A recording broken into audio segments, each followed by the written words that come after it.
Academy. जैसा कि कल हम लोग स्टडी किए थे सॉलिड स्टेट के बारे में, जिसमें हम लोग क्रिस्टलाइन सॉलिड और एमोर्फस सॉलिड के बारे में देखे थे।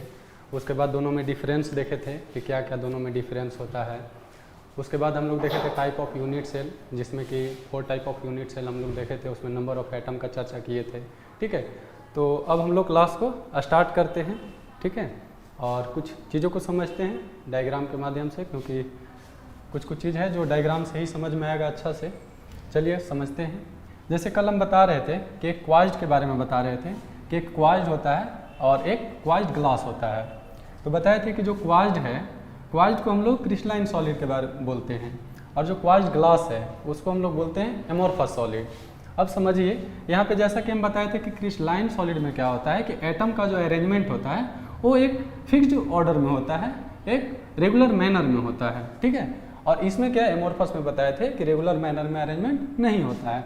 यहाँ पे जैसा कि आप लोग देख सकते हैं कि यहाँ जो पार्टिकल का अरेंजमेंट है, देखिए एक इस टाइप से हम देखें तो अरेंजमेंट जो है एक फिक्स्ड ऑर्डर में दिख रहा है। जैसा कि एक मिनट यहाँ पे समझा रहे हैं कैसे।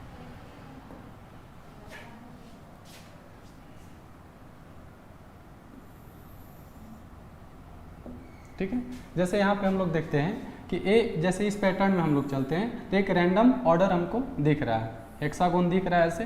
ठीक है, लेकिन इसी डायग्राम को जब इसमें हम लोग देख रहे हैं तो यहाँ देख पा रहे हैं कि काफ़ी ज़्यादा वैकेंट स्पेस हो जा रहा है। उसके बाद यहाँ कुछ पार्टिकल मिल रहे हैं, जैसे यहाँ देखें तो यहाँ एक साइज है, इसके बाद यहाँ पे देख रहे कुछ ज़्यादा गैप हो जा रहा है। यानी अरेंजमेंट जो है पार्टिकल का अरेंजमेंट वो कोई फिक्स्ड ऑर्डर में नहीं चल रहे हैं।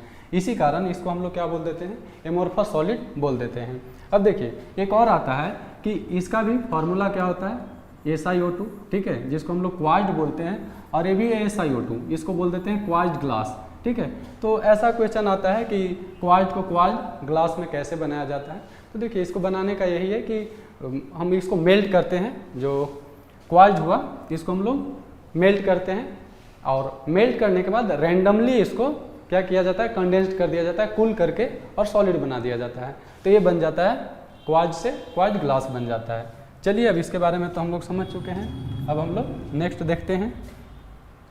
नेक्स्ट हम लोग और इसमें हम लोग बात करेंगे अलग अलग डायग्राम के बारे में। जैसे देखते हैं, एक मिनट।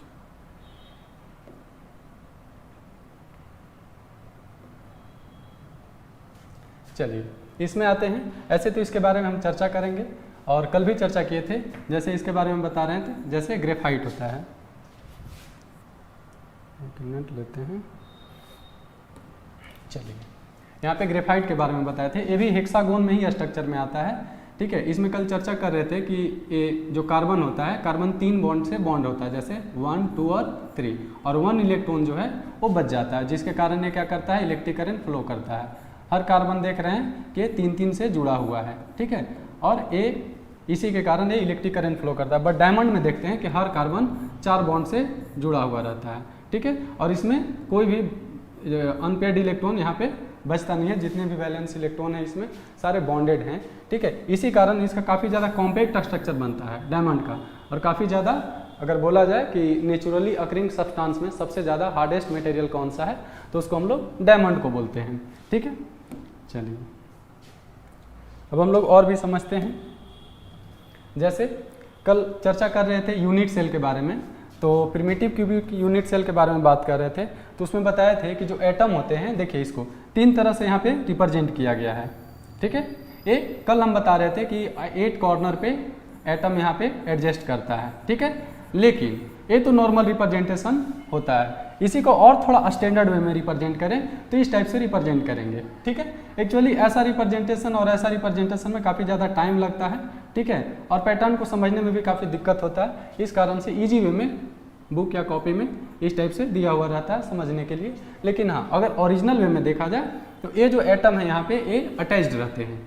ठीक है, इस टाइप से ये दोनों आपस में अटैच रहते हैं। जैसा कि 3 डायमेंशनल में आप लोग देख रहे होंगे कि जो एटम है यहाँ पे देखिए ऐसे एक दूसरे से क्या है, अटैच्ड हैं। ठीक है, यहाँ भी देख रहे हैं कि ये भी कॉर्नर वाला जो 2 एटम है आपस में क्या है, अटैच्ड है। ठीक है, चलिए इसी के बारे में कल चर्चा कर रहे थे, जिसमें बताए थे कि टोटल मिल करके जितने कॉर्नर 8 कॉर्नर पे मिल करके 1 एटम एग्जिस्ट करता है 8 कॉर्नर पे। तो देख ही रहे हैं कि कंप्लीट यहाँ पे कॉर्नर पे 1 एटम नहीं है बल्कि उसका कटा हुआ भाग है, ठीक है। चलिए और हम लोग नेक्स्ट देखते हैं।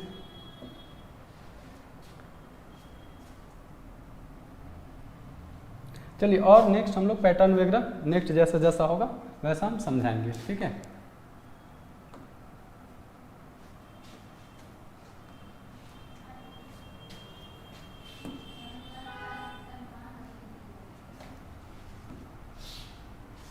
चलिए अब इसके आगे हम लोग कुछ स्टडी करते हैं, ठीक है। पैकिंग वगैरह के बारे में चर्चा करेंगे। उससे पहले कि हम लोग क्रिस्टल लैटिस के बारे में बात कर लेते हैं। जैसे यूनिट सेल हम 4 बताएं, उसी तरह से क्रिस्टल लैटिस के बारे में चर्चा करते हैं। क्रिस्टल लैटिस, ठीक है। क्रिस्टल लैटिस के अगर बारे में बात किया जाए तो क्रिस्टल लैटिस 7 होते हैं, ठीक है। एक क्वेश्चन आता है कभी कभी कि कितने टाइप के क्रिस्टल लैटिस होते हैं, तो ये 7 टाइप के होते हैं, ठीक है। इसी में अगर ब्रेवियस लैटिस के बारे में पूछ लिया जाए, ब्रेवियस लैटिस, ब्रेवियस लैटिस, तो ब्रेवियस लैटिस के बारे में बोल देते हैं हम लोग 14 टाइप्स में। तो ये 2 बात को आप लोग ध्यान दीजिएगा। और यहाँ से क्रिस्टल लैटिस 7 टाइप के होते हैं, सबको हम लोग एक एक करके स्टडी करते हैं, देखते हैं कौन कौन से हैं और किस टाइप से एग्जिस्ट करते हैं। सबसे पहले यहाँ पे लिख देते हैं, पहले शॉर्ट फॉर्म लिख देते हैं, नहीं पहले शॉर्ट लिख देते हैं, सबको हम लोग देखते हैं धीरे धीरे। शॉर्ट लिख देते हैं, यहाँ कंप्लीट नेम लिख देते हैं, ठीक है। देखिए इसका शॉर्टकट ट्रिक होता है,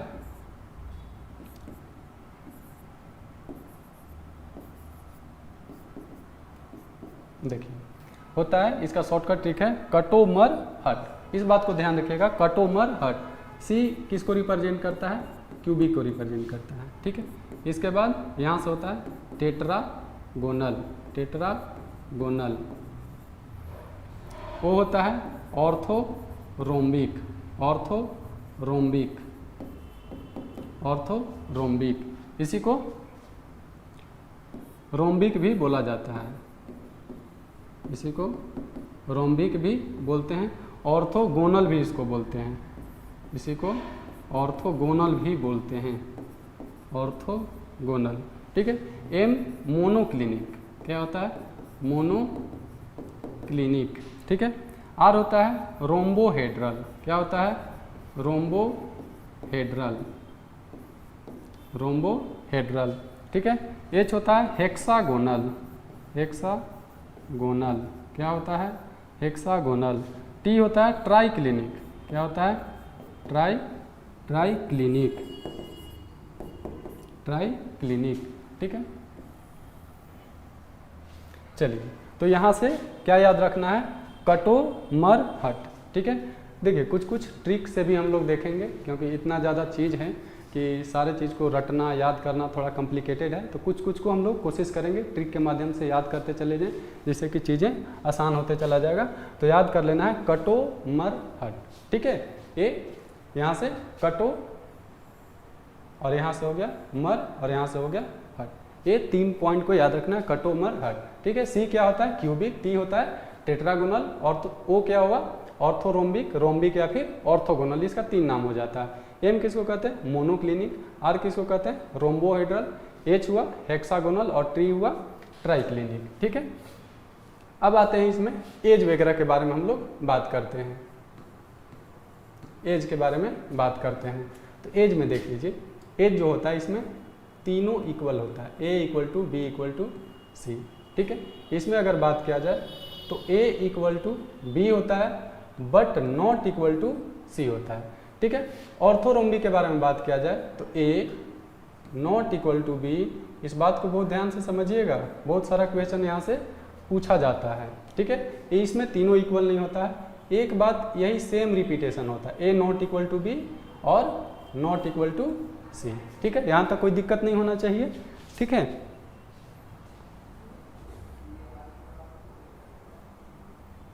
जी एस जी पाएंगे भी गुरु, ठीक है। चलिए और हम लोग देखते हैं इसमें आगे। तो पहला हम लोग क्या देखें कि तीनों इक्वल होता है, इसमें a equal to B not equal to C, इसमें क्या हुआ a not equal to B not equal to C, ठीक है। थर्ड में क्या देखें a not equal to B not equal to C. जो यहाँ पे पैटर्न देख रहे हैं ये ऊपर वाला पैटर्न वंस अगेन रिपीट करता है, ये फिर आ जाता है कौन, a equal to B equal to C, once again यहाँ पे a equal to B not equal to C, और यहाँ से आता है a not equal to B और नॉट इक्वल टू सी। चलिए अब इस बात को हम लोग समझते हैं। देखिए यहाँ से क्या है ना, इसको रटने की जरूरत नहीं है, पैटर्न को समझिए। पैटर्न में क्या है, ये तीन बात को यहाँ से ध्यान में रखिए, ये तीन को ध्यान से देखिए। तीन में क्या है, फर्स्ट वाला में देखेंगे कि तीनों इक्वल है, a equal to B equal to C, ठीक है। उसके बाद हम लोग चलते हैं तो देखिए ए फर्स्ट वाला a इक्वल टू बी है, सेकेंड में हमको याद रखना है कि नॉट इक्वल टू सी करना है, पहला को इक्वल करना है, ठीक है, और सेकेंड को नॉट इक्वल करना। थर्ड में क्या हुआ, तीनों नॉट इक्वल हुआ, यानी पहले इक्वल फिर नॉट इक्वल फिर तीनों नॉट इक्वल, ठीक है। इसके बाद इसी वाला को वंस अगेन रिपीट करना है, थर्ड वाला को वंस अगेन रिपीट करना है, यानी यहाँ से देखेंगे कि ये सेम है, ठीक है। उसके बाद जो फर्स्ट वाला पैटर्न था, यहाँ पे जो पैटर्न है इसी को रिपीट करेंगे। क्या था, a equal to B equal to C, once again देखिए a equal to B equal to C, फिर क्या था a equal to B not equal to C, a equal to B not equal to C, इसके बाद a not equal to B not equal to C. ये देखिए a यहाँ से यहाँ तीनों पैटर्न है, तुमको नहीं लगता है किसी को दिक्कत होगा, ठीक है। और एक बार थोड़ा सा पढ़ने के बाद इसको मंथन करिएगा, कोशिश करिएगा 2-3 बार पढ़ने के लिए, और पैटर्न समझने के लिए रटने की जरूरत नहीं पड़ेगा। लेकिन हाँ यहाँ ध्यान रखिएगा, इसको इसी पैटर्न में लिखिएगा तब, ये नहीं कि मोनोक्लिनिक के ऊपर लिख दिए, फिर है टेट्रागोनल को नीचे लिख दिए, हेक्सागोनल को, ऐसे रैंडमनेस अगर आप पैटर्न बनाइएगा तो फिर ये फॉलो नहीं करेगा, ठीक है। इसी कारण से इसको आसान होने के लिए ये पैटर्न पे लिखे हुए हैं ताकि आसानी से चीज़ समझ में आ जाए, ठीक है। उसके बाद हम लोग एंगल के बारे में बात करते हैं, इसके बारे में बात करते हैं, एंगल के बारे में बात करते हैं, ठीक है। एंगल हम लोग देखते हैं, एंगल क्या होता है इसमें, ये तीनों alpha equal to beta equal to gamma होता है। इसमें बात करें अल्फा इक्वल टू, यहाँ पे इक्वल टू 90 डिग्री हो जाता है, ठीक है। Alpha equal to beta equal to gamma equal to 90 degree हो जाता है। यहाँ पे बात करें alpha equal to beta equal to gamma equal to 90 degree हो जाता है। यहाँ तक किन्हीं को दिक्कत नहीं होना चाहिए, ठीक है। ये तीन इक्वल होते हैं, यहाँ भी पैटर्न आप देख लीजिए, ठीक है। इसके बाद alpha equal to gamma equal to 90 degree, और बीटा यहाँ पे हो जाता है नॉट इक्वल टू 90 डिग्री, ठीक है। इसके बाद समझिएगा alpha equal to beta equal to gamma, ठीक है। ये तो तीनों इक्वल होता है, लेकिन ये नॉट इक्वल टू होता है 90 डिग्री। बात समझिए, ये तीनों एंगल आपस में इक्वल हैं, लेकिन ये 90 के इक्वल नहीं हैं, ठीक है। उसके बाद हम लोग चलेंगे alpha equal to beta equal to होता है 90 डिग्री, कोई दिक्कत नहीं है। यहाँ पे एक बात को ध्यान रखना है, यहाँ पे गामा होता है 120 डिग्री, ठीक है। और यहाँ लास्ट में देखिएगा alpha equal to beta equal to gamma equal to 90 degree. ए नहीं होता है, इसको ध्यान में रखिएगा, ए नहीं होता है, ठीक है। तो यहाँ भी कुछ पैटर्न खोजने की कोशिश करिए जिससे कि आसानी हो। तो फर्स्ट 3 आप देख लिए कि यहाँ पे क्या हुआ, alpha equal to beta equal to gamma equal to 90 हो गया, alpha beta gamma 90, alpha beta gamma 90, ठीक है। अब यहाँ 3 को आप अलग कर लीजिए, ये जो 3 है ये 3 को अलग कर लीजिए। लास्ट वाला को देखिए, लास्ट में यहाँ पे देखेंगे एज के बारे में, तो नॉट इक्वल है एज, यहाँ पे हम लोग का क्या है, एज नॉट इक्वल है। यहाँ भी देख रहे हैं कि जब एज नॉट इक्वल है तो इसमें हम लोग देख पा रहे हैं कि यहाँ भी एंगल नॉट इक्वल है और ये 90 के इक्वल भी नहीं है। तो लास्ट वाला याद करने की ज़रूरत नहीं है, वो ऑटोमेटिकली दिमाग में रहेगा कि ऑल जो है एंगल इक्वल भी नहीं रहते हैं और 90 के इक्वल भी नहीं रहते हैं, ठीक है।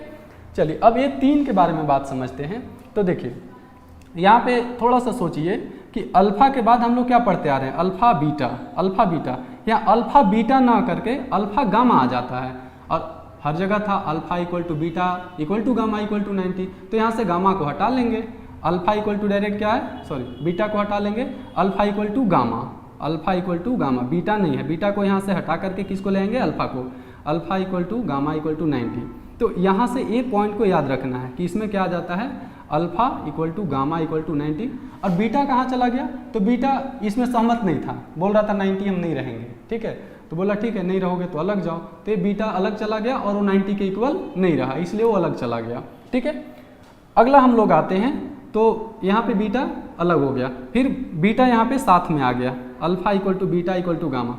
बीटा यहाँ शर्त पे आया, बोला ठीक है हम लोग इक्वल आपस में तभी रहेंगे जब 90 को साथ में ना रखो, तो तीनों सहमति बना लिया, ठीक है कोई दिक्कत नहीं है। ये तीनों साथ में आया और नॉट इक्वल टू क्या हो गया 90, ठीक है। फिर यहाँ पे गामा को प्रॉब्लम होने लगा, गामा को कोई थोड़ा प्रलोभन दिया कि नहीं भाई थोड़ा सा है इसमें, हम साथ में नहीं रहेंगे, 90 के इक्वल नहीं हो, ठीक है। इसको कोई बाहर से प्रलोभन दिया, प्रलोभन के कारण देखिए यहाँ पे y कितना आ गया है 120 डिग्री, ठीक है। गामा जो है 120 हो गया, इस कारण से इस ग्रुप से निकल गया, अल्फा बीटा गामा का जो ग्रुप आ रहा था उससे निकल गया, तो यहाँ पे बीटा रह गया, alpha equal to beta equal to 90। यानी यहाँ पे अगर हम लोग शॉर्ट में देखा जाए ये तीन को, ठीक है, ये तीन वाला जो प्रोटोन हो गया, सॉरी पैटर्न जो हो गया, कौन कौन का, एक हम लोग देख रहे हैं मोनोक्लिनिक, एक है रोम्बोहेड्रल और एक है हेक्सागोनल। ये तीन में देखिए यहाँ पे बात समझिए, अल्फा इक्वल टू क्या करना है, बीटा नहीं करना है, क्या करना है गामा, और ये करना है 90, ठीक है। और यहाँ बीटा क्या बोला कि बीटा हम 90 नहीं रहेंगे, ठीक है। इसके बाद जब बीटा को लाया गया यहाँ पे तो बोला इसी शर्त पे हम साथ में आएंगे, ठीक है, जब 90 के इक्वल नहीं रखोगे, ठीक है। इसके बाद लास्ट में गामा को 1 सेकेंड कोई प्रलोभन यहाँ पे दिया, तो alpha equal to beta equal to 90 रह गया, और गामा क्या प्रलोभन के कारण कितना डिग्री बन गया 120 डिग्री। देखिए यहाँ पे काफ़ी क्वेश्चंस पूछे हुए रहते हैं, आपको एज दे देगा, एंगल दे देगा, ठीक है, उसमें 4 ऑप्शन दे देगा कि ये किसके बीच लाई करता है, ठीक है। तो इस चीज़ को थोड़ा सा नहीं समझ में आए, वीडियो को 1-2 बार और देखिएगा, समझने की कोशिश करिएगा, ठीक है। और अपना आगे हम लोग चलते हैं। इसके बाद देखिए, इसके बाद यहाँ पे एक और बात को समझते हैं, ठीक है। इसमें ब्रेवियस लैटिस के बारे में समझते हैं, ठीक है। यहाँ पे लिख देते हैं ब्रेवियस लैटिस, ठीक है। ब्रेवियस लैटिस में हम लोग क्या जानते हैं, जैसे कि हम लोग जानते हैं कि प्रिमिटिव होता है, ठीक है। इसके बाद क्या होता है, बॉडी सेंटर्ड होता है, इसके बाद क्या होता है, फेस सेंटर्ड होता है, फिर क्या होता है, इंड सेंटर्ड होता है। तो इसी को अलग अलग एग्जिस्ट करता है, जैसे क्यूबिक हो गया, ठीक है। तो क्यूबिक में होता है, सॉरी 1 मिनट,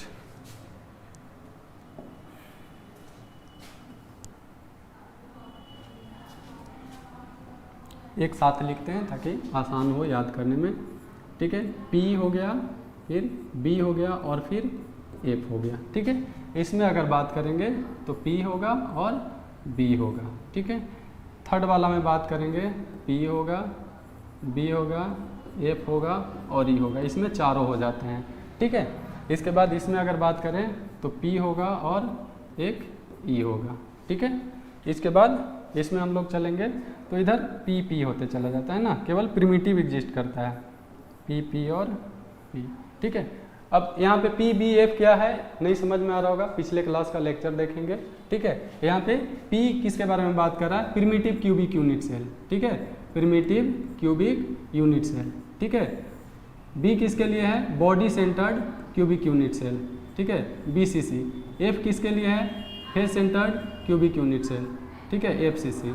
और E किसके लिए है, ECC, end centred cubic unit cell, ठीक है। तो ये पिछले क्लास में डिस्कस किए हैं, इसका स्ट्रक्चर वगैरह बारे में बताए हैं, नंबर ऑफ एटम बताए हैं, ठीक है। तो यहाँ से हम लोग ये देख पा रहे हैं कि ब्रेवियस लैटिस का अगर नंबर पूछा जाए कि ब्रेवियस लैटिस कितना कितना बनाता है, ठीक है, तो अगर इसमें देखा जाए यहाँ पे लिख देते हैं नंबर ऑफ BL लिख देते हैं, BL किसके लिए, ब्रेवियस लैटिस के लिए, ठीक है। चलिए ब्रेवियस लैटिस अगर इसमें बात किया जाए तो कितना बन रहा है, यहाँ पे 3 बन रहा है, देखिए 1 2 3, यहाँ पे कितना बन रहा है, 2 बन रहा है, यहाँ पे कितना बन रहा है, 4 बन रहा है, यहाँ पे कितना बन रहा है, 2 बन रहा है, यहाँ पे 1 1 1, ठीक है। यानी कि यहाँ से एक क्वेश्चन बनता है, ठीक है, वो ये बनता है कि किस क्रिस्टल लैटिस में सबसे ज़्यादा ब्रेवियस लैटिस बनता है, ठीक है। तो किस में बनता है, हम लोग देख रहे हैं कि क्यूबिक में कितना बन पा रहा है, 3 बन पा रहा है, ठीक है। इसके बाद टेट्रागोनल में देख पा रहे हैं कि 2 बन रहा है, ठीक है। ऑर्थोरोम्बिक, जिसको रोम्बिक कहते हैं, ऑर्थोगोनल भी कहते हैं, उसमें कितना ब्रेवियस लैटिस बन रहा है, तो 4 ब्रेवियस लैटिस बन रहा है, ठीक है। तो ये टोटल ब्रेवियस लैटिस यहाँ पे हम लोग देख लेंगे जब इसको ऐड करेंगे, ठीक है।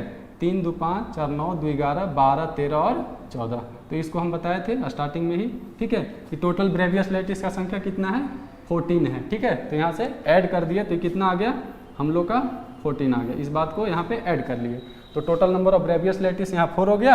और यहाँ पे टोटल अगर ऐड करेंगे किसको, क्रिस्टल लैटिस को, तो क्रिस्टल लैटिस यहाँ पे देखिएगा 7 हो जाता है। 1 हो गया, 2 3 4 5 6 और 7, ठीक है।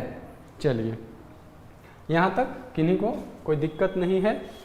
सर फिजिक्स पीजीटी का बैच चल रहा है क्या, बताइए प्लीज़। यस, वो मैनेजमेंट से आप बात करिए, शायद चल रहा है, ठीक है जी, तभी हो पाएगा गुरुजी। हाँ चलिए ठीक है, किन्हीं को अगर कोई डाउट होता है तो ज़रूर यहाँ से पूछा करें, ठीक है।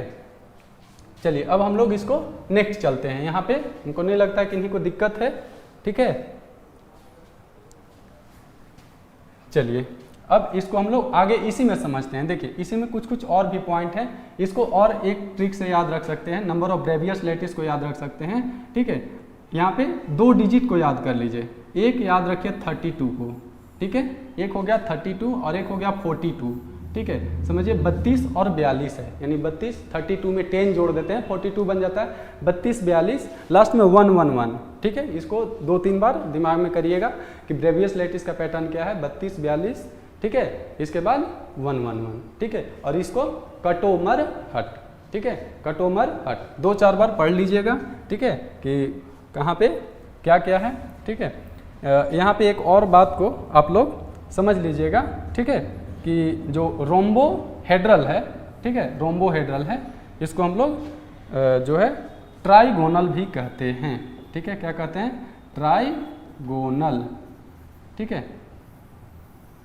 चलिए इसको लिखे नहीं थे स्टार्टिंग में, ठीक है, ये हो गया ट्राइगोनल भी इसको कहते हैं। अब हम लोग नेक्स्ट चलते हैं, नहीं इसी में समझते हैं और भी पॉइंट को, ठीक है। इसमें जो क्रिस्टल लैटिस बताए, क्रिस्टल लैटिस में ही आप लोग आगे लिख लीजिएगा इसी में, ठीक है। Axis of symmetry, axis of symmetry, सब एक ही चीज़ थोड़ा सा एक साथ डिस्कस कर लेते हैं जिससे कि आसानी हो जाएगा। आप लोग नोट्स बनाते चलिएगा, अपना नोट्स पढ़ने में आसानी होता है, ठीक है। नोट्स बनाने में याद भी रहता है, खुद का नोट्स पढ़ने में आसानी भी होता है, टेंशन नहीं रहता है उसमें। एक्सिस ऑफ सिमेट्री के बारे में बात करेंगे, इसके बाद बात करेंगे प्लेन ऑफ सिमेट्री के बारे में, प्लेन ऑफ सिमेट्री के बारे में। ऐसे यहाँ से भी आप लोगों को नोट्स दिया जाएगा, नोट्स के लिए टेंशन नहीं लेना है, हर तरह का मटेरियल आप लोगों को अवेलेबल करवाया जाएगा, ठीक है। स्टार्टिंग में कुछ कॉन्सेप्ट दे देते हैं, उसके बाद आप लोगों को नोट्स PDF के माध्यम से दिया जाएगा, ठीक है। प्लेन ऑफ सिमेट्री के बारे में देखेंगे, इसके बाद हम लोग देखेंगे angle of symmetry, angle of symmetry, angle of symmetry, इसको हम लोग आई बोल सकते हैं, नहीं। चलिए एक्सिस ऑफ सिमेट्री में यहाँ पे हो जाता है 13, ठीक है,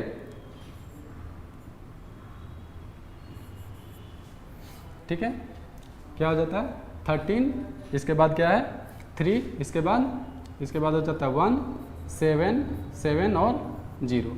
हम लोग देख रहे थे कि कितना पढ़े हैं हम लोग ब्रेवियस लैटिस के बारे में, क्रिस्टल लैटिस के बारे में, बताइए कितना पढ़े हैं, 7 टोटल पढ़े हैं ना, 1 2 3 4 5 6 7 हो गया।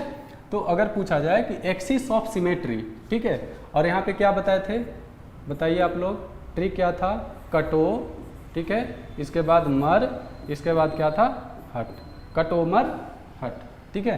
तो यहाँ शॉर्ट में लिख दिए हैं ताकि समझ में आए कि अगर पूछ देता है, देखिए यहाँ से ऑब्जेक्टिव बनता है, ये जो टेबल पढ़ा रहे हैं टेबल से ऑब्जेक्टिव बनता है, चाहे IIT जैम हो गया, JRF हो गया, ठीक है, या फिर कहीं नेट हो गया, IIT लेवल में भी कभी कभी इससे क्वेश्चन पूछ देता है, क्योंकि 12th में भी पढ़ना है, लेकिन इतना एक्सिस ऑफ सिमेट्री वगैरह के बारे में बहुत ज़्यादा डिटेल नहीं पढ़ना है, तो ये सब ध्यान रखिएगा, ठीक है।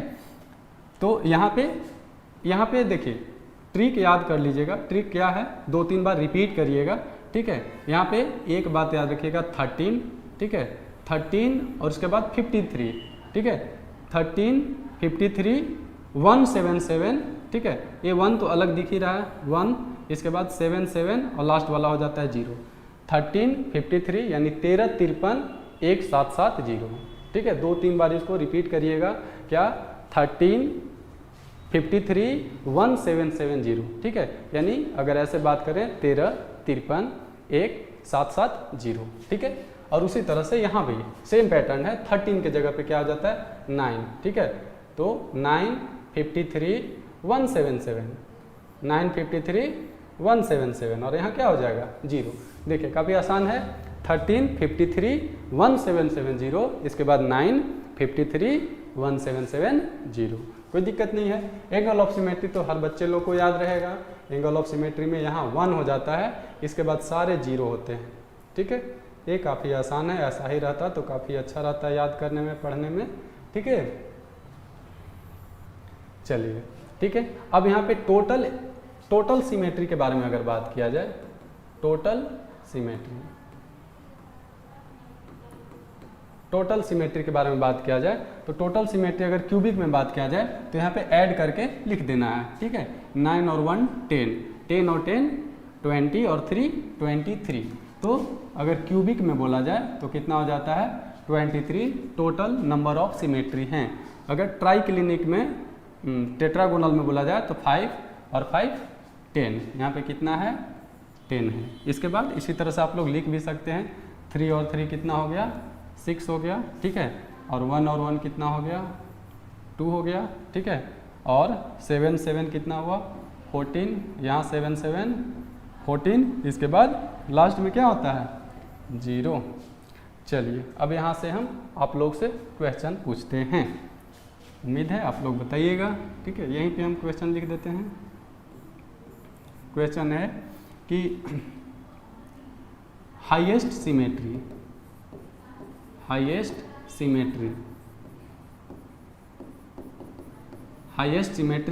किस में होता है, ठीक है। दूसरा क्वेश्चन है सिमेट्री करने का मतलब है टोटल, जैसे एंगल ऑफ सिमेट्री के बारे में बात किया जाए, या फिर प्लेन ऑफ सिमेट्री, ठीक है, या फिर एक्सिस ऑफ सिमेट्री, वो टोटल सबसे ज़्यादा किस में होता है, ठीक है। और सेकेंड आपका क्वेश्चन है lowest symmetry, lowest number of symmetry, lowest number of symmetry, ठीक है, लोवेस्ट नंबर ऑफ सिमेट्री। चलिए बताइए आप लोग।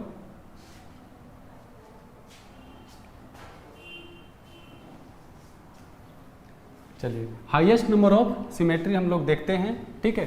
तो हाईएस्ट नंबर ऑफ सिमेट्री देखिए सबसे पहले किस में नजर आएगा, क्यूबिक में नजर आएगा, ठीक है। कितना है 23, तो इसका आंसर हो जाता है 23। ये काफ़ी इंपॉर्टेंट है, ठीक है। और यहाँ से लोएस्ट नंबर ऑफ सिमेट्री बोला जाए तो किस में दिख रहा होगा, ट्राई क्लिनिक में दिख रहा होगा। ट्राई क्लिनिक में कितना है 0 है, तो यहाँ पे कितना हो जाएगा लोएस्ट नंबर ऑफ सिमेट्री 23, और यहाँ पे ब्रैकेट में कर देते हैं C फॉर क्यूबिक, ठीक है। और यहाँ पे कर देते हैं 0, ठीक है, और इसको लिख देते हैं T, ठीक है। ट्री में क्या हो जाता है ट्राई क्लिनिक, ट्राई केवल लिख देते हैं ट्राई क्लिनिक, ठीक है। T देखिए यहाँ पे T 2 जगह आता है, कन्फ्यूजन मत हो जाइएगा, T 2 जगह आता है, ठीक है। एक हो जाता है टेट्रागोनल और एक हो जाता है ट्राई क्लिनिक।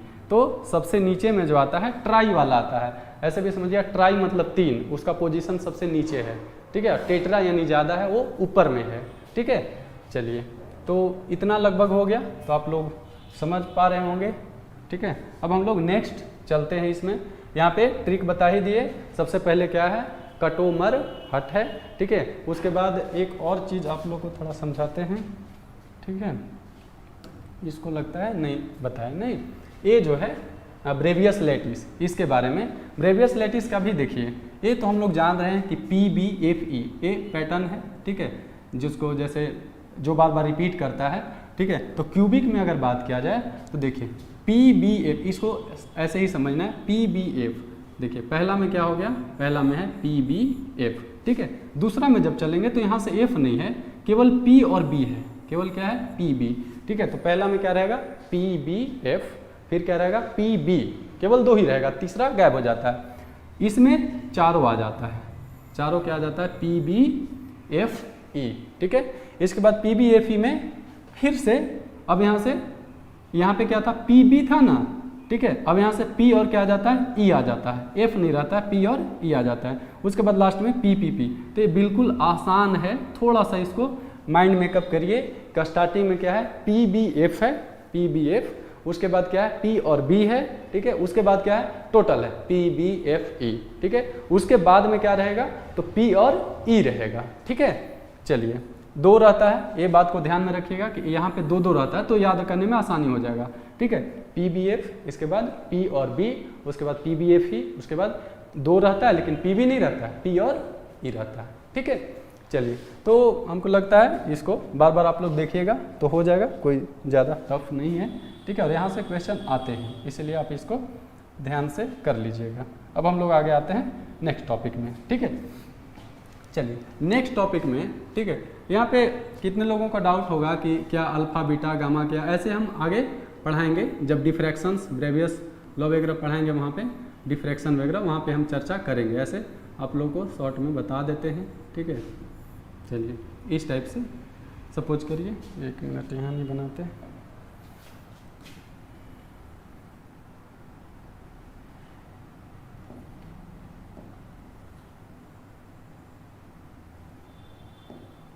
चलिए मानते हैं यहाँ पे इस टाइप सा एक हम एक्सिस ले रहे हैं, ठीक है। ये एक्सिस ले रहे हैं, ये ले लेते हैं एक्स एक्सिस। हमेशा केमिस्ट्री में ऊपर वाला को जेड लिया जाता है, ठीक है। ऐसे मैथ्स वगैरह में देखते हैं तो वाई लिया जाता है, ऐसे कोई फर्क नहीं पड़ता है, तो रोटेशन वाला है, लेकिन ऐसे जनरली जेड लिखा जाता है नहीं, और ये हो गया वाई, ठीक है। अब देखिए एज के बारे में बात किया जाता है, तो एक्स एक्सिस वाला जो एज है उसको हम लोग ए बोल देते हैं, ठीक है। वाई एक्सिस वाला को हम लोग बी बोल देते हैं, जेड एक्सिस वाला को क्या बोल देते हैं सी बोल देते हैं, ठीक है। इसके बाद एंगल ध्यान से देखिएगा, ए के जो अपोजिट में है, ए के अपोजिट में कौन सा है, ए के अपोजिट में ए है, तो ए के अपोजिट वाला को अल्फा बोल देते हैं। बी के अपोजिट वाला को क्या कहते हैं, जस्ट इसको बीटा बोल देते हैं, ठीक है। इसके बाद इसको थोड़ा यहाँ से हटाते हैं, ठीक है, ज़्यादा ही हटते हैं। यहाँ पे हम लोग लिखते हैं बी, यहाँ क्या लिख देते हैं बी, सॉरी बी नहीं बल्कि ए, क्या लिखेंगे यहाँ ए, ठीक है। और यहाँ पे इस टाइप के है, तो एक्स एक्सिस वाला को ए, वाई एक्सिस को बी और जेड एक्सिस को सी। और यहाँ पे एंगल देख रहे थे कि ए के अपोजिट हो गया अल्फा, ठीक है, बी का अपोजिट हो गया बीटा, और जेड देखिए जेड ए है, इसके अपोजिट में जो आ रहा है इसको लिख देते हैं गामा, ठीक है, कोई दिक्कत नहीं होना चाहिए।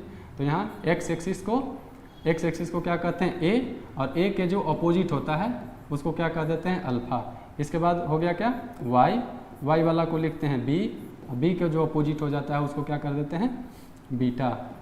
और इसके बाद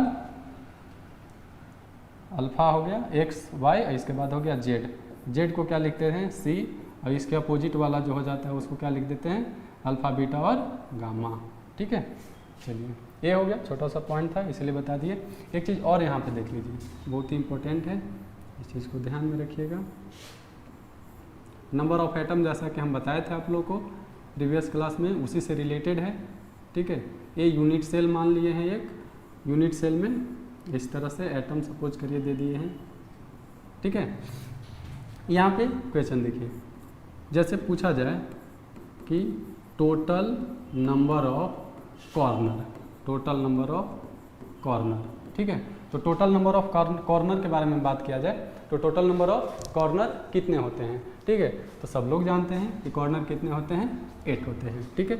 इसी तरह से टोटल नंबर ऑफ फेस के बारे में बात किया जाए, क्यूब का फेस कितना होता है, तो फेस के बारे में बताइए कितना होता है 6 होता है, ठीक है। इसी तरह से total number of edge, edge यानी उसका जो साइड होता है, किनारा होता है, ठीक है। यहाँ पे तो कुछ है नहीं जो समझा सके, 1 मिनट।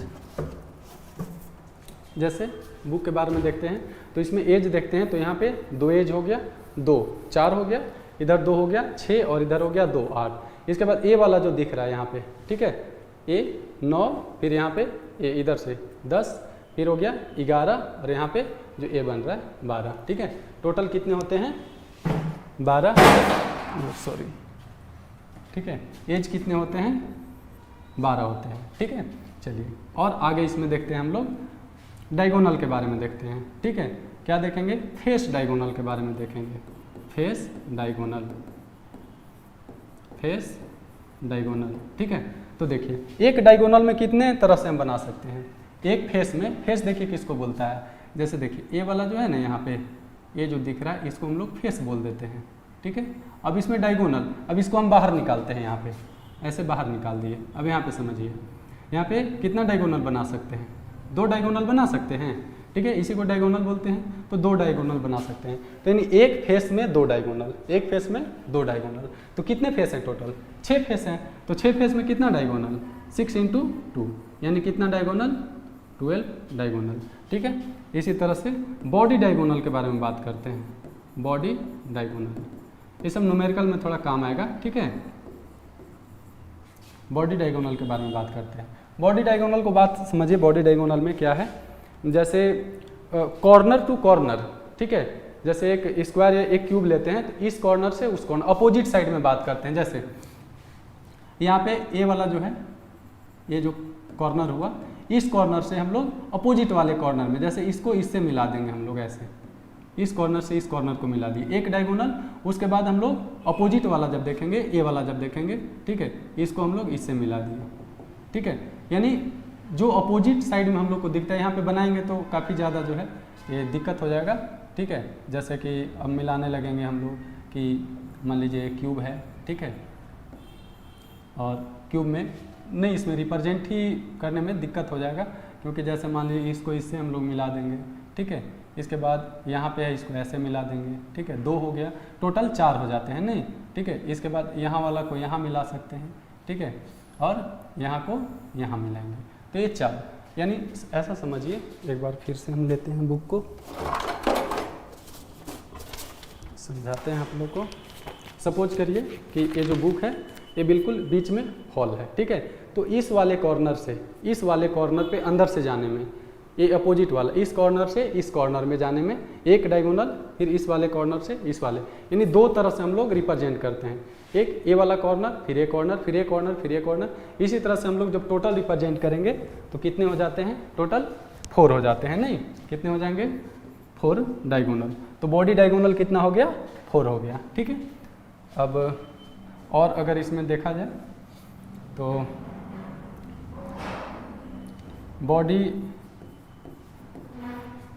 बॉडी सेंटर्ड के बारे में बात किया जाए, या बॉडी पॉइंट, ठीक है,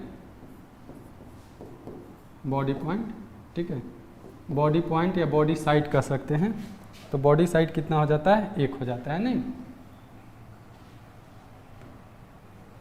बॉडी पॉइंट या बॉडी साइड, बॉडी साइड कितना हो जाता है हम लोग का, 1 हो जाता है। यानी जो बीच में सेंटर में होता है उसको बॉडी पॉइंट या बॉडी साइड कहते हैं, ठीक है। अब ये तो हो गया बेसिक चीज़। इसी में हम लोग आगे चलते हैं कि नंबर ऑफ एटम पूछ देता है, ठीक है, जो कि काफ़ी ज़्यादा इम्पोर्टेंट है। चलिए अब इसको हम कहाँ बनाएं, ऊपर बनाते हैं एक ही जगह, ताकि समझ में आ जाए, ठीक है। चलिए यहाँ पे हम लिखते हैं पहला क्वेश्चन, ठीक है, number of atom, number of atom at 1 face. छोड़िए अलग पेज में ले लेते हैं, ठीक है, अलग पेज में ले लेते हैं इसको।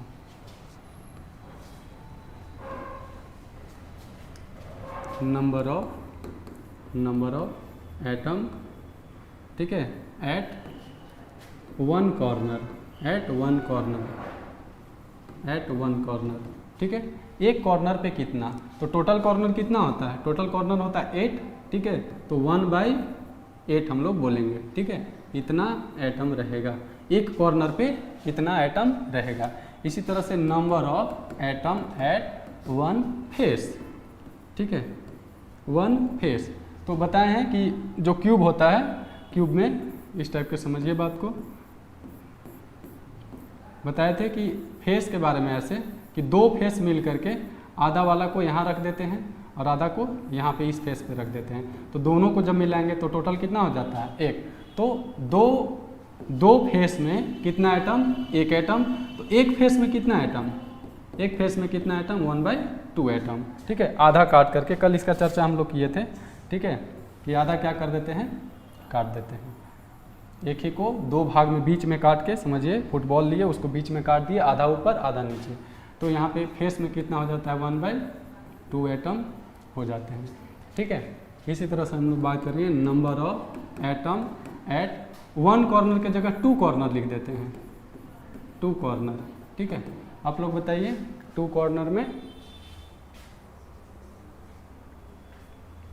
2 कॉर्नर में हम लोग देखते हैं, तो ध्यान से समझिए, एक कॉर्नर के लिए कितना 1/8, तो 2 कॉर्नर के लिए कितना 2 × 1/8, यानी कि जब इसको हम लोग काटेंगे तो कितना आ जाएगा 1/4 एटम, 8 ही लिख देते हैं, समझ आइएगा 1/4 एटम। ठीक है, अब ये जो बता रहे हैं सबसे ज़्यादा इम्पोर्टेंट है, number of atom at 1 edge, 1 edge, एक एज में कितने एटम होते हैं। ठीक है, चलिए ये सबसे ज़्यादा इम्पोर्टेंट है, इसको बहुत अच्छा से आप लोग समझ लीजिए। ठीक है, देखिए ऐसे हम लोग क्यूब बना देते हैं। ठीक, क्यूब बना दिए। चलिए एज के बारे में बात किया जाए तो इसी को तो एज कहते हैं, अभी जस्ट समझा रहे थे, इसी को एज कहते हैं। ठीक है, तो ए हुआ 12 एज हो जाता है हम लोग का। एक एज में एटम पूछ रहा है। ठीक है, एक एज में पूछ रहा है कि एक एज में कितने एटम होते हैं। ठीक है, तो एक एज में देखिए कितना एटम यहाँ पे नज़र आ रहा है, एक एज में कितना एटम नजर आ रहा है। ठीक है, 2 यहाँ पे कितना आ रहा है 2 एटम नज़र आ रहा है। ठीक है, एज की अगर बारे में बात करें, इसका कॉर्नर के बारे में, तो टोटल 1 एज हुआ। ठीक है, एक एज में तो देखिए ये भी तो फुल है नहीं ना। ठीक है, तो यहाँ पे कर सकते हैं एक एज को 2 पॉइंट कर सकते हैं कि 2 कॉर्नर, जैसे 2 कॉर्नर को ही तो हम एक एज कह सकते हैं, एक एज में 2 कॉर्नर आ रहा है। ठीक है, तो यहाँ पे एक एज में जितना एटम होगा उतना ही कितना होगा 2 कॉर्नर में होगा, तो 2 कॉर्नर में एटम कितना है 1/4, तो यहाँ पे कितना लिख देंगे 1/4 एटम। ठीक है, इसी को दूसरे तरह से आप समझ सकते हैं। ठीक है, कि हम लोग जैसे बताए एक कॉर्नर में कितना एटम, 1 कॉर्नर में कितना एटम 1/8 एटम। ठीक है, तो अब यहाँ से पूछ कितना रहा है कि 2 कॉर्नर, एक एज पूछा, एक एज में कितना होता है 2 कॉर्नर, तो हम लोग मान सकते हैं कि 2 कॉर्नर में कितना, तो 2 × 1/8 एटम, तो काट लेंगे तो ये भी कितना आ जाएगा 1/4 एटम। जैसे समझना है समझिए, इस बात को ध्यान में रखिएगा। अब हम नेक्स्ट चलते हैं। चलिए अब हम थोड़ा सा कोऑर्डिनेशन नंबर के बारे में चर्चा कर लेते हैं। ठीक है, कोऑर्डिनेशन नंबर,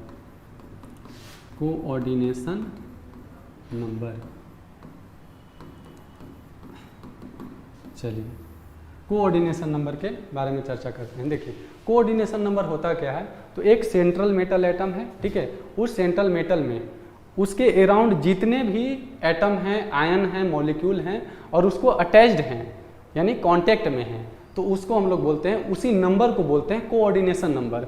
जैसे बीच में एक है। ठीक है, जैसे एक एग्जांपल ले लेते हैं। ठीक है, लिख सकते हैं इसको डिफिनेशन के तौर पे। ठीक है, कि total number of atom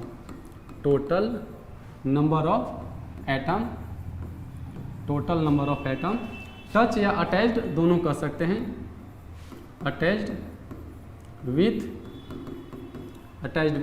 central metal, central atom ion दोनों बोल सकते हैं। ठीक है, कि टोटल नंबर ऑफ जो एटम होता है attached with central atom, central atom के साथ जितने नंबर अटैच्ड हैं उसी नंबर को कहते हैं कोऑर्डिनेशन नंबर। चलिए एक एग्जांपल के लिए फटाफट हम लोग समझते हैं। जैसे ऐसे है, नॉर्मल ऐसे डायग्राम बना दिए, ये गैप नहीं रहेगा। ठीक है, तो हमेशा देखिएगा सेंट्रल एटम के बारे में बात कर रहा है। ठीक है, तो यहाँ पे ये तो सेंट्रल में है नहीं तो इसको नहीं लेंगे, सेंट्रल में तो है नहीं इसको नहीं लेंगे। ऐसे कॉम्पैक्ट स्ट्रक्चर जब बनाएगा तो ये ऐसे ही पैटर्न को फॉलो करते जाता है, तो सेंट्रल को नहीं देखना है। हाँ, ये सबको देख सकते हैं, ये भी, क्योंकि सबका तो सेंटर लगभग एक ही दिख रहा है। बीच में है, यहाँ भी बीच में है, तो इसको किसी को भी हम लोग ले सकते हैं, ठीक है। ऐसा कोई ज़रूरी नहीं है कि सर यही सेंटर में दिख रहा है, ऐसे और 2-4 बनाएंगे तो फिर सेंटर। और सेंटर कहने का मतलब है कि वहाँ से जितने नंबर ऑफ एटम हैं लगभग हर सेंट्रल एटम में लगभग उतना ही है। जैसे इसको लेते हैं तो इसके बारे में बात करेंगे तो कोऑर्डिनेशन नंबर कितना हो जाएगा 2, इसके बारे में बात करेंगे यहाँ भी 2, इसके बारे में 2, ठीक है। तो कोऑर्डिनेशन नंबर कितना हो गया 2। अब इसी तरह से एक और यहाँ पे डायग्राम बना लेते हैं, ये आपस में अटैच्ड रहते हैं, ठीक है। अटैच ना हो तो टेंशन नहीं लेना है।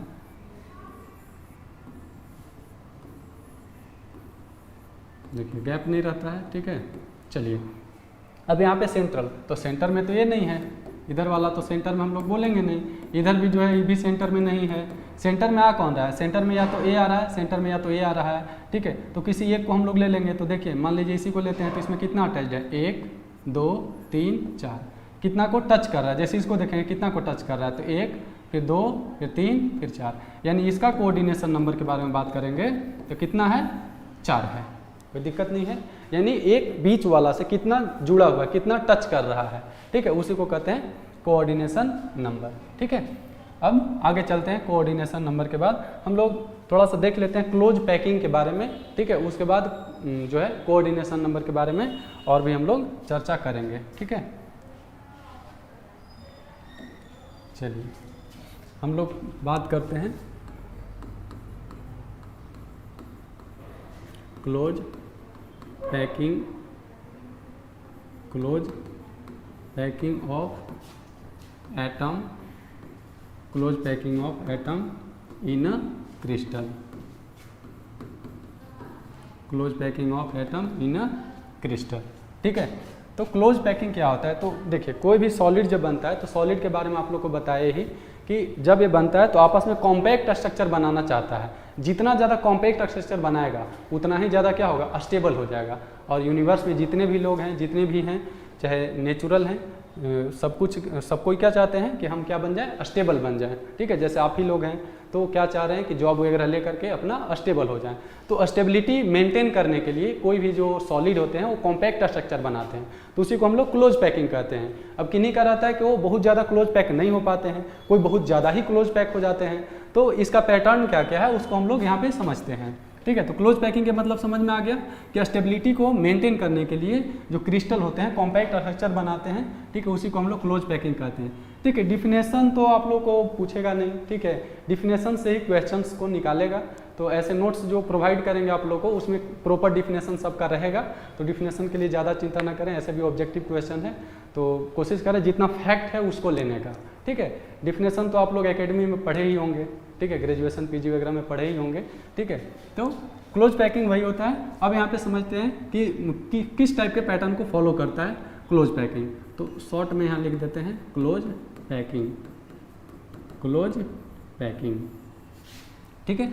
चलिए अब क्लोज पैकिंग के बारे में और भी हम लोग स्टडी करते हैं कि ये कितने टाइप के होते हैं। देखिए एक ही में थोड़ा सा टेबुलर फॉर्म बना देते हैं ताकि समझ में जो है आ जाए एक साथ ही, नहीं।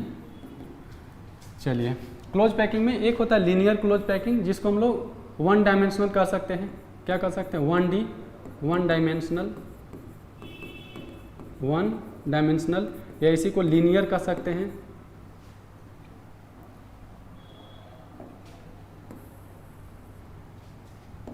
क्या कर सकते हैं लीनियर क्लोज पैकिंग, ठीक है। लीनियर क्लोज पैकिंग में देखिए क्या होता है, एटम जो अरेंज रहते हैं एक 1 डायमेंशनल यानी ऐसा भी जस्ट हम आप लोगों को बताए थे, इसको जब ऐसे लाइन बाय लाइन रहेगा तो इसको हम लोग लीनियर क्लोज पैकिंग कहेंगे, ठीक है। ये ऐसे बढ़ते चला जाएगा। इसमें अगर कोऑर्डिनेशन के बारे में बात किया जाए तो कितना होता है, कोऑर्डिनेशन नंबर हो जाता है 2 हो जाता है। तो इसको when atom repeated in 1 direction या यूनि डायरेक्शन, तो उसको हम लोग क्या कहते हैं 1 डायमेंशनल या लीनियर क्लोज पैकिंग, ठीक है। इसके बाद दूसरा हम लोग पढ़ लेते हैं 2 डायमेंशनल, यानी 2D शॉर्ट में लिख देते हैं 2 डायमेंशनल क्लोज पैकिंग, ठीक है। 2D CP लिख देते हैं, 2D CP मतलब क्लोज पैकिंग, ठीक है। 2D close packing, 2D close packing देखिए ये जो 2D क्लोज पैकिंग है ये 2 तरह से होता है, ठीक है। 2D क्लोज पैकिंग कितने तरह से होता है, 2 तरह से होता है, ठीक है। कोशिश करेंगे एक ही डायग्राम में क्लियर कर देने के लिए। एक होता है square, square close packing, square CP लिख दें, हाँ लिख देते हैं, सीपी यानी close packing, square close packing, ठीक है।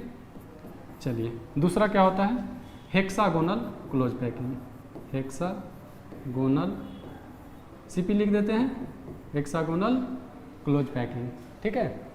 किन्हीं को कोई दिक्कत नहीं है, मज़ा नहीं आ रहा है तो मज़ा आने के लिए क्या किया जाए, ठीक है, मज़ा आएगा धीरे धीरे। ऐसे भी पढ़ाई में मज़ा आने के लिए थोड़ा मेहनत करना पड़ेगा, फिर मज़ा आएगा धीरे धीरे, ठीक है। चलिए स्क्वायर क्लोज पैकिंग के बारे में हम बात करते हैं, ठीक है। स्क्वायर क्लोज पैकिंग में देखिए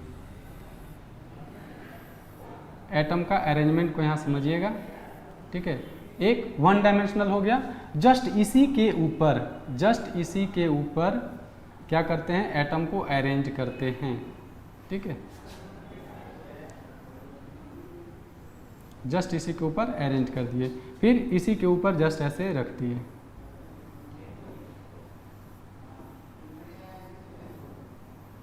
ठीक है। देखिए पैटर्न को समझिए, एक जैसे ये नॉर्मल वाला था, इसी के ऊपर ऐसे रखते चले गए, ठीक है। अब यहाँ से सपोज करिए ए लेयर ए था, तो ये भी लेयर ए रहेगा, ये भी लेयर ए रहेगा, तो इसको ए टाइप पैकिंग कहते हैं, ए dot dot dot A type कह देते हैं, ठीक है। स्क्वायर क्लोज पैकिंग कैसा होता है, ए टाइप होता है, ठीक है। अब यहाँ स्क्वायर क्यों कहते हैं, देखिए कोई भी जब लीजिएगा, जैसे ऐसे हम एक ले लेते हैं, ऐसे देखिए एक स्क्वायर बनेगा, तो इसीलिए इसका नाम क्या होता है, स्क्वायर क्लोज पैकिंग, स्क्वायर बन गया, ठीक है। हेक्सागोनल क्लोज पैकिंग में देखिए इसमें क्या होता है, जब एक लेयर ऑफ एटम ले लेते हैं हम, ऐसे एक लेयर, यहाँ पे क्या कर रहे थे, एक लेयर को जस्ट इसी के ऊपर रख रहे थे, यहाँ पे क्या करेंगे, एक लेयर के बीच में रखेंगे दूसरा लेयर, यहाँ बीच में देखिए गैप है, इस बीच में दूसरे लेयर को रखते हैं, ठीक है। इसी तरह से इसके जो बीच में है, बीच में रखते चले गए, ठीक है। अब देखिए यहाँ पे हुआ क्या, एग्जैक्टली जो फर्स्ट वाला है, फर्स्ट वाला का देखिए जस्ट थर्ड जैसा दिखेगा, ठीक है। जस्ट इसके ऊपर देखिए ए है, इसके ऊपर ए है, इसके ऊपर ए है, यानी इसको अगर हम ए कह सकते हैं, इसको अगर ए कहें और इसको बी कहें, क्योंकि ए तो अलग है, क्योंकि इसके बीच में है, थर्ड वाला जस्ट इसी जैसा आ जाता है, तो ए बी, फिर जब यहाँ पे रखेंगे तो इसके जैसा हो जाएगा, तो ए बी चलता है इसका, A B type of packing, ठीक है। पैटर्न इसका ए बी चलता है। यहाँ पे देखिएगा हेक्सागोन बनेगा, ठीक है। कैसे बनता है हेक्सागोन बता देते हैं,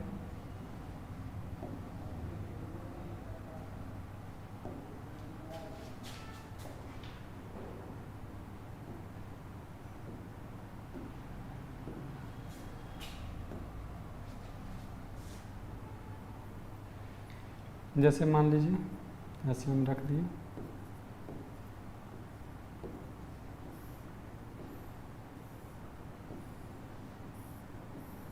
ठीक है। देखिए हेक्सागोन बन गया, इसलिए इसका क्या नाम हो जाता है, हेक्सागोनल क्लोज पैकिंग, ठीक है।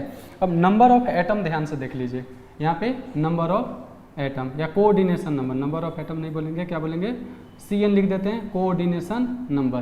कोऑर्डिनेशन नंबर कितना हो जाएगा, तो देखिए कितना से टच करा, 1 2 3 4 5 और 1 6, तो कोऑर्डिनेशन नंबर इसका कितना हो जाएगा, कोऑर्डिनेशन नंबर हो जाएगा 6, ठीक है। यहाँ पे भी कोऑर्डिनेशन नंबर लिख देते हैं, पूछता है कि स्क्वायर क्लोज पैकिंग में कोऑर्डिनेशन नंबर कितना, तो देखिए 1 2 3 और 1 4, तो कोऑर्डिनेशन नंबर कितना हो जाएगा, 4 हो जाएगा, ठीक है। चलिए अब आ जाते हैं हम लोग किसमें, थर्ड में, 3 डायमेंशनल, किसमें आ जाते हैं, 3 डायमेंशनल क्लोज पैकिंग, ठीक है। 3 डायमेंशनल भी दो तरह से होते हैं, ठीक है। इसमें पहला होता है स्क्वायर रिपीटिंग,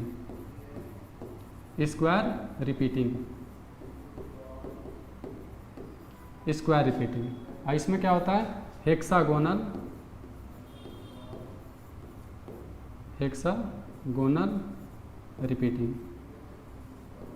रिपीटिंग इतना कर देते हैं, हो जाएगा।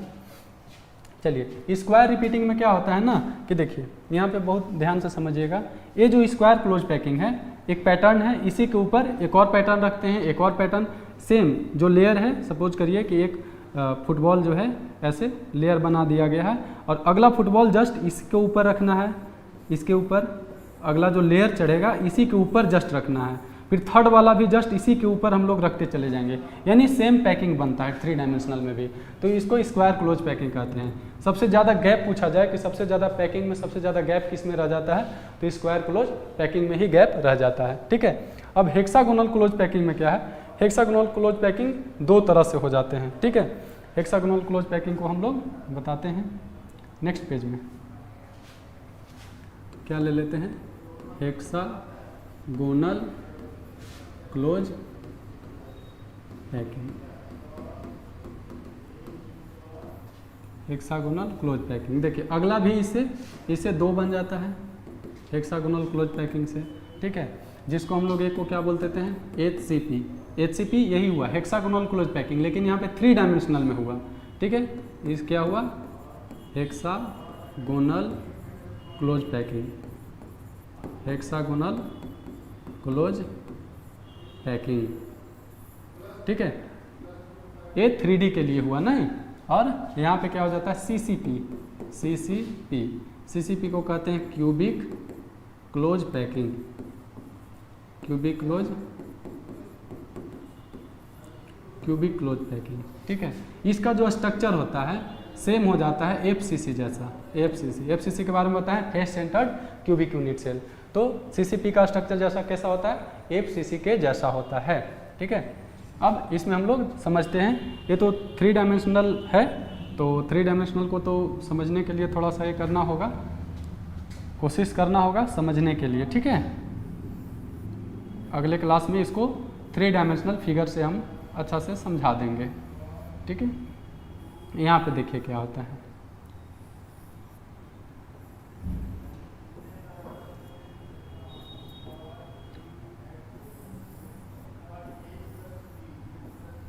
देखिए ऐसे हम हेक्सागोनल बना दिए। ठीक है, अब हेक्सागोनल बनाने के बाद होता क्या है, जैसे हेक्सागोनल बना दिए, यहाँ पे एक हेक्सागोन हो गया।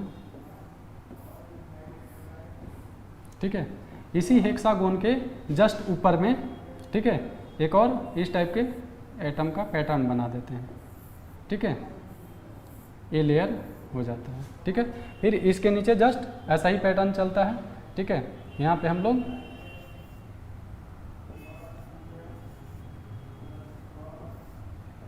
ये पैटर्न चलता है हेक्सागोनल क्लोज पैकिंग में, यानी कि लेयर बदलते जाएगा।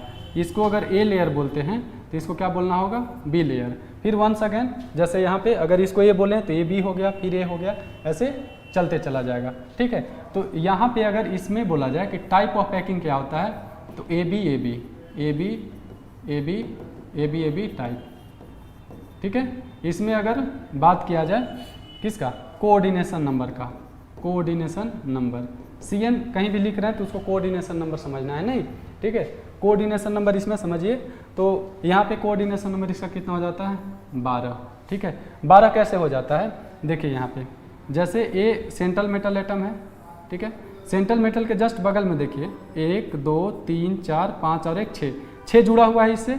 ठीक है, 6 जुड़ा हुआ है इससे, इसके ऊपर भी 3 है, ये 3 जो है 3 इसको टच करेगा सेंट्रल मेटल को, तो साइड में हुआ 6, ऊपर 3, 6 3 9, और जस्ट 3 हो गया नीचे में। ये जो नीचे वाला हुआ ये भी क्या करेगा, जब इसके ऊपर नीचे दोनों से 3 3 रहते हैं, तो 3 3 6 और 6 12, इसलिए कोऑर्डिनेशन नंबर हम कितना बोल दिए हैं इसमें, कोऑर्डिनेशन नंबर 12 हो जाता है। ठीक है, नंबर ऑफ एटम, ये बहुत इंपॉर्टेंट है, इसको ध्यान रखिएगा।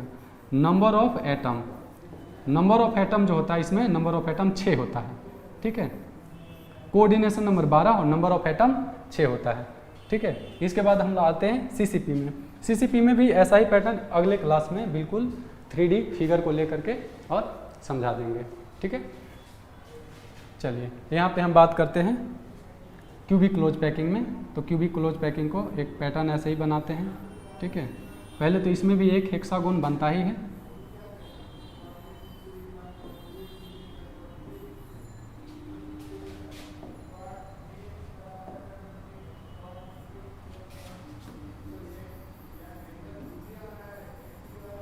थोड़ा छोटा बनाते हैं ना,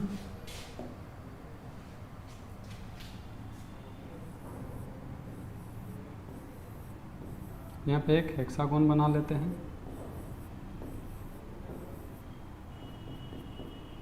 देखिएगा ये हेक्सागोन बन रहा है। ठीक है, हेक्सागोन एक हम बना लिए।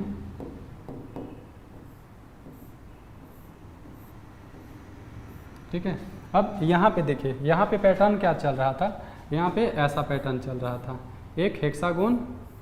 ठीक है, और इसके बाद एक पैटर्न, इसके बाद वंस अगेन हेक्सागोन बनेगा।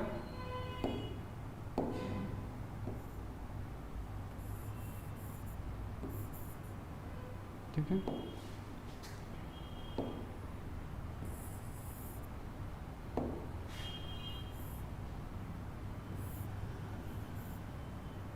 एक ऐसे समझ लेते हैं हेक्सागोन के बारे में। ठीक है, और यहाँ से ऐसे अटैच रहता है ना, यानी कि लेयर जैसे ए बी ऐसे चलते चलता है, इसमें अलग हो जाता है। ठीक है, इसमें एक हेक्सागोन हम बना लिए। ठीक है, इसके बाद इसमें पैटर्न अलग चलता है, जैसे एक यहाँ हो जाएगा, दो यहाँ हो जाएगा, ऐसा। ठीक है, इसके बाद यहाँ पे हो जाता है दो। ठीक है, और यहाँ पे हो जाता है एक, ऐसे। ठीक है, ए पैटर्न चलता है, यानी ए हो गया, ए बी हो गया, ए सी हो गया, ऐसे ही ए बी सी। तो इसमें जो पैटर्न होता है वो क्या होता है, A B C dot dot dot type of packing. ठीक है, इसका जो कोऑर्डिनेशन नंबर है, ठीक है, इसका जो यहाँ पे लिख देते हैं कोऑर्डिनेशन नंबर है। कोऑर्डिनेशन नंबर कितना होता है, सेम ही होता है, 12 ही होता है।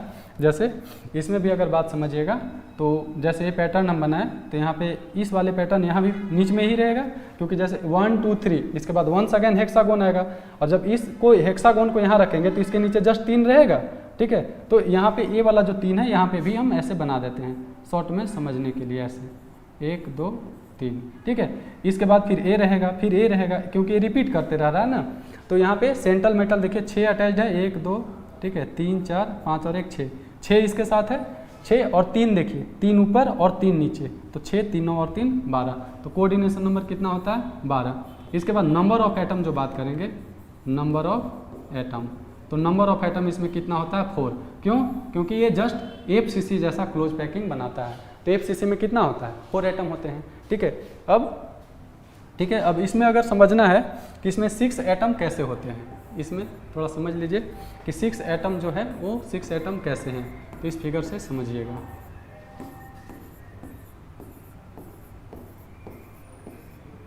ठीक है, ऐसा। चलिए, अब यहाँ पे हम लोग समझेंगे कि टोटल कॉर्नर देखिए, कॉर्नर कितना हो गया, यहाँ ये 6 हो गया और यहाँ पे 6 हो गया, तो 6 यहाँ पे ये पूरा एक क्रिस्टल बना ना, ये 6 और ये 6 12, कितना टोटल कॉर्नर कितना है, 12 है। और एक कॉर्नर पे बात करेंगे तो टोटल कॉर्नर 6 और 6 कॉर्नर मिल करके एक एटम होता है। ठीक है, 6 कॉर्नर में कितना एटम, 1 एटम, तो 1 कॉर्नर पे कितना, 1/6 एटम। तो यहाँ पे तो 12 कॉर्नर पे कितना, 12 × 1/6। ठीक है, अब करेंगे प्लस, कॉर्नर वाला का कहानी खत्म हुआ। अब देखते हैं सेंटर में, बीच वाला देखिए। ठीक है, तो बीच में क्या है, ये आधा ऊपर में है, आधा नीचे है, यहाँ आधा ऊपर आधा नीचे, यानी टोटल समझिए ये यहाँ पे आधा ही नीचे में है, आधा ऊपर के लिए है। यहाँ भी हाफ एटम ऊपर हाफ नीचे, यानी हाफ और हाफ 1, यानी टोटल कहेंगे कि टोटल नंबर ऑफ एटम 2 है, और 2 का कितना, हाफ जो है इसमें पार्टिसिपेट कर रहा है। ठीक है, इसके बाद यहाँ पे 3 जो एटम है, 3 कंप्लीट इसी में है, ये कंप्लीट बीच में ही तीनों एटम है। यहाँ काट लीजिए, 3 2 जा 6 2 जा, फिर 2 से 2 कट गया, यानी कितना हो गया, यहाँ पे हो गया 2। ठीक है, और कितना होगा 1, और फिर कितना होगा 3, तो 3 2 5 और 1 कितना होगा 6। तो यहाँ से समझ लीजिएगा कि ये क्या होता है, 6 एटम होता है। किन्हीं को अगर और ज़्यादा दिक्कत हो रहा होगा तो पूछ सकते हैं। ठीक है, चलिए अब हम लोग थोड़ा सा इसको आगे हम लोग चलते हैं और सबको देखते हैं कोऑर्डिनेशन नंबर के बारे में।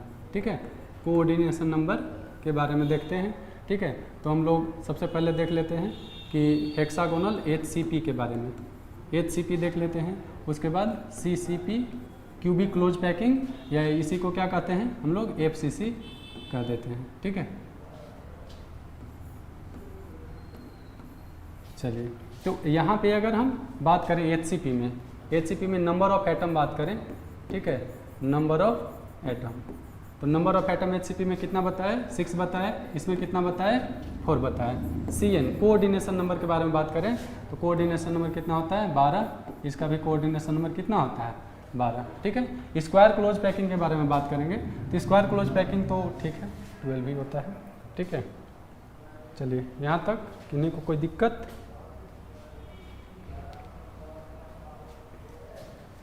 अब थोड़ा सा एक और बात को हम लोग समझ लेते हैं, ठीक है। पैकिंग के बारे में हम लोग और समझ लेते हैं। जैसे होता है लिखते हैं टाइप ऑफ सॉलिड, ठीक है। टाइप ऑफ सॉलिड हो गया, ठीक है। और यहाँ पे कर देते हैं लोकेशन, ठीक है। ये हो गया लोकेशन। यहाँ पे कर देते हैं नंबर ऑफ एटम, ठीक है, per unit cell, number of atom per unit cell, यानी एक यूनिट सेल में कितने एटम हो गए, number of atom per unit cell. और यहाँ पे हम लोग कोऑर्डिनेशन नंबर कर देते हैं, ठीक है। चलिए सबसे पहले हम लोग देख लेते हैं सोडियम क्लोराइड में NaCl क्रिस्टल में, ठीक है। एक और पॉइंट है जो वॉइड के बारे में होता है, ठीक है। यहाँ पे थोड़ा सा पहले वॉइड हम समझा देते हैं ना कि टेट्राहेड्रल वॉइड और ऑक्टाहेड्रल वॉइड, क्योंकि इसमें थोड़ा सा वॉइड का चर्चा आएगा इसीलिए बता देते हैं। यहाँ पे क्या बताते हैं वॉइड के बारे में, वॉइड के बारे में। तो वॉइड क्या होता है, ये इम्प्टी स्पेस को कहते हैं, इम्प्टी स्पेस। इम्प्टी स्पेस को क्या कहते हैं, वॉइड कहते हैं। जैसे सपोज करिए फुटबॉल को रखते हैं, फुटबॉल को जैसे जैसे हम रखते चले जाएंगे, एक जैसे डब्बा लिए उसमें फुटबॉल रख देंगे, तो फुटबॉल रखने के बाद कंप्लीट क्लोज पैकिंग नहीं होगा, उसमें कहीं कहीं खाली जगह बच जाएगा। वो जो खाली जगह बच गया उसी को हम लोग क्या कहते हैं, इम्प्टी स्पेस बोलते हैं, ठीक है। चलिए अब इसमें हम समझते हैं ये दो तरह का होता है। वॉइड कितने तरह का होता है, दो होता है। एक होता है टेट्राहेड्रल वॉइड, टेट्राहेड्रल वॉइड, और एक क्या हो जाता है ऑक्टाहेड्रल वॉइड, ऑक्टाहेड्रल वॉइड, ठीक है। टेट्राहेड्रल वॉइड कितने एटम से बनते हैं, 4 एटम से मिलके बनते हैं। ऑक्टाहेड्रल में 8 लगता है, लेकिन होता है 6 एटम से मिलके बनते हैं क्या, ऑक्टाहेड्रल वॉइड। इस बात को भी ध्यान में रखिएगा, ठीक है। चलिए अब इसको हम थोड़ा समझ लेते हैं। ऐसे जैसे हो गया, एटम बना दिया, ऐसे 3 एटम को ऐसे रख दिए, ये 3 हो गया। सपोज करिए 3 फुटबॉल को रख दिए, एक फुटबॉल को ऊपर से रख रहे हैं, एक फुटबॉल को ऐसे ऊपर से रख रहे हैं, तो बीच में कुछ तो गैप बचेगा ना, इसी गैप को क्या कहते हैं हम लोग, टेट्राहेड्रल वॉइड कहते हैं। इसमें समझिएगा,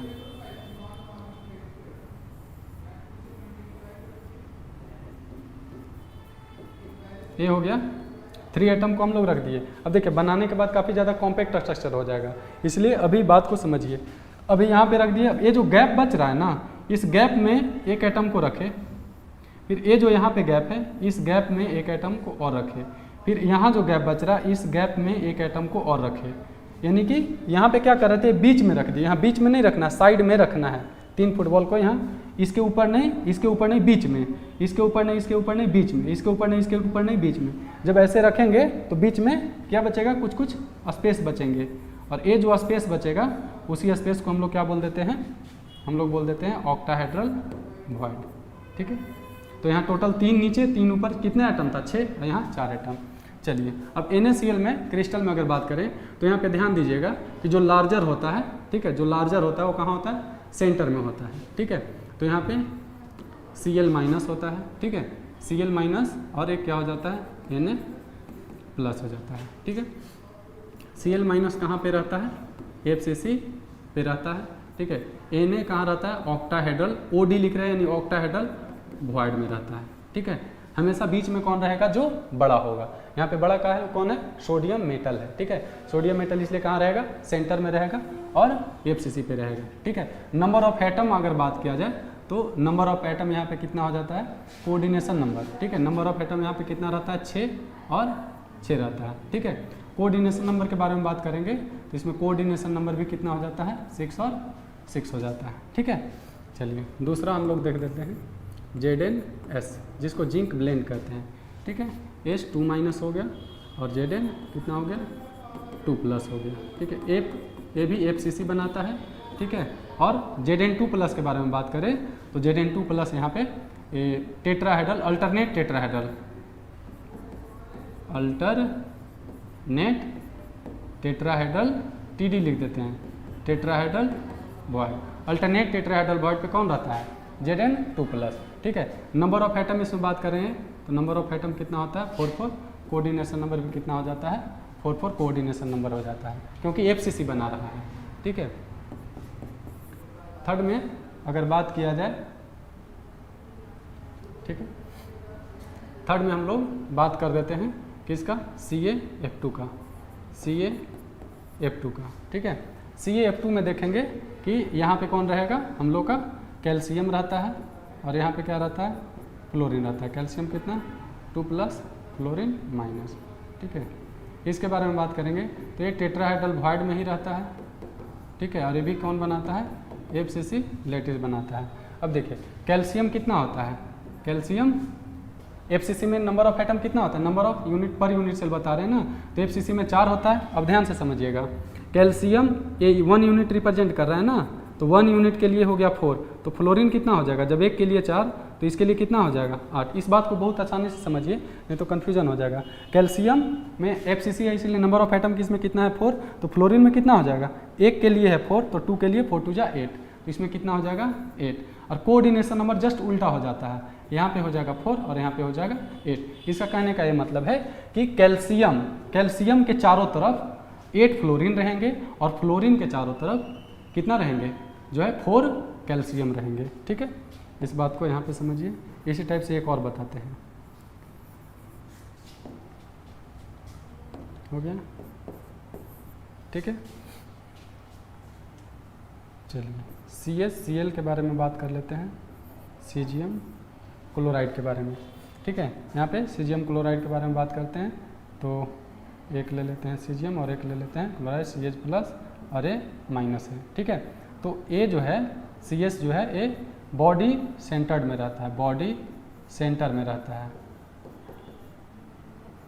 बॉडी सेंटर यानी कोई भी क्यूब है ना, क्यूब के जस्ट बीच में रहता है, बॉडी सेंटर में रहता है CS। और क्लोरीन माइनस कहाँ पे रहता है? क्लोरीन माइनस जो है ये PCC स्ट्रक्चर बनाता है, PCC यानी कॉर्नर पे रहता है। तो PCC में नंबर ऑफ एटम 1, तो देखिए अगर A 1 है तो ये भी 1, तो ये भी कितना रहेगा? 1। लेकिन इसमें जो कोऑर्डिनेशन नंबर होता है वो कितना हो जाता है? 8 कोऑर्डिनेशन नंबर हो जाता है, ठीक है। तो यहाँ से ये सब बात हम लोग समझे कि लोकेशन के बारे में, number of atom per unit cell और कोऑर्डिनेशन नंबर के बारे में यहाँ से समझे हम लोग, ठीक है। चलिए और भी इसी टाइप के होते हैं, जैसे NaCl में हम लोग देखेंगे तो NaCl में जैसे NaI हो जाता है, ठीक है, NaBr हो जाता है, ठीक है। इसी तरह से MgO हो जाता है। देयर आर वेरियस एग्जाम्पल, ये सभी इसी टाइप के स्ट्रक्चर को शो करता है, ठीक है। चलिए तो आज के लिए इतना ही क्लास को रखते हैं, ठीक है। नेक्स्ट क्लास हम लोग और भी इसमें डिस्कस करेंगे। कुछ इसको एक बार पढ़ लीजिएगा, ठीक है, अच्छा से एक बार पढ़ लीजिएगा, उसके बाद कोई डाउट होगा तो अपना डिस्कस किया जाएगा, ठीक है। आज के लिए इतना ही रहेगा आप लोगों को। See you again on next day, फिर मिलेंगे। आज के लिए धन्यवाद। और आप लोग अच्छा से इसको पढ़िए और किसी तरह से डाउट होता है तो बिल्कुल कमेंट करिए, ठीक है, और उसके बाद आपका प्रॉब्लम को सॉल्व किया जाएगा, ठीक है। चलिए, थैंक यू।